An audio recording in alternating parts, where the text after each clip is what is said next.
अब जानते हैं common ways of communication. Common ways of communication में आ जाते हैं spoken word, written word, listening, body language and visual image.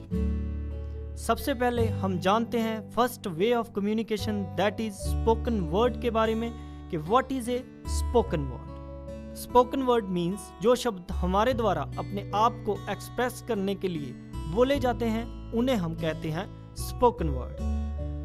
Spoken word जो कि हमारे मुताबिक बहुत ही ज़्यादा इफ़ेक्टिव वे ऑफ कम्युनिकेशन है। और एक इफ़ेक्टिव कम्युनिकेशन के लिए हमें कौन सी बातों पर ज़्यादा ध्यान देने की ज़रूरत होती है, जैसे कि tone, speed, avoid repetition, audible voice, easy words and check grammar. हमारे मुताबिक जब आप किसी से बात कर रहे हो तो आपको अपनी tone, speed, avoid repetition, audible voice, easy word and grammar पर पूरा ध्यान देना चाहिए।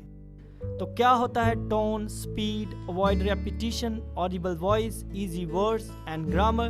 अब हम उसके बारे में जानते हैं। तो पहले देखते हैं व्हाट इज टोन। हमारे मुताबिक tone covers our behaviour to others such as angerness, happiness and politeness.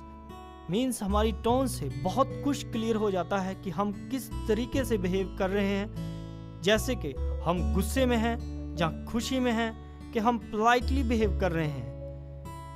मैं आपको छोटी सी एग्जाम्पल के थ्रू बताना चाहता हूं कि जिससे आपको टोन ऑफ वॉइस की अच्छे तरीके से समझ आ जाएगी। अगर आप गुस्से में किसी को बुला रहे हैं तो आप बोलेंगे मन्नू इधर आओ, और अगर आप किसी को प्यार से बुला रहे हैं तो आप बोलेंगे मन्नू इधर आओ। इन दो एग्जाम्पल से आप समझ ही चुके होंगे कि हमारी टोन ऑफ वॉइस हमारे बिहेवियर को कैसे रिप्रेजेंट करती है। और हमारे मुताबिक टोन ऑफ वॉइस की मदद से हम किसी पर्सन की मैच्योरिटी और इमैच्योरिटी के बारे में भी जान सकते हैं। और हमारे मुताबिक वो टोन ही है जो लोगों को हंसा भी सकती है और रुला भी सकती है। इन सब बातों से आपको पता चल ही गया होगा कि हमारी टोन ऑफ वॉइस एक बेहतर कम्युनिकेशन के लिए कितनी ज़्यादा जरूरी है। और वो टोन ऑफ वॉइस ही होती है जिसकी मदद से घर में सुख शांति बनी रहती है, और वो टोन ऑफ वॉइस ही होती है जो घर को बर्बाद भी कर देती है। किसी से बात करते दौरान टोन ऑफ वॉइस का इस्तेमाल बिल्कुल सही ढंग से करें।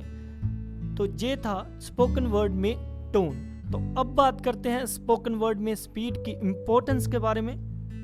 मैंने बहुत बार देखा है कि बहुत से लोग बहुत ही ज़्यादा स्पीड से कोई मैसेज किसी को दे देते हैं, और जब वो 4 से 5 घंटे बाद आकर पूछते हैं कि क्या आपने हमारा काम कर दिया, तो 4 से 5 घंटे बाद हमें ये बात पता चलती है कि हमारी डिलीवरी ऑफ मैसेज की स्पीड ज़्यादा होने के कारण उन्हें हमारी बात समझ ही नहीं आई।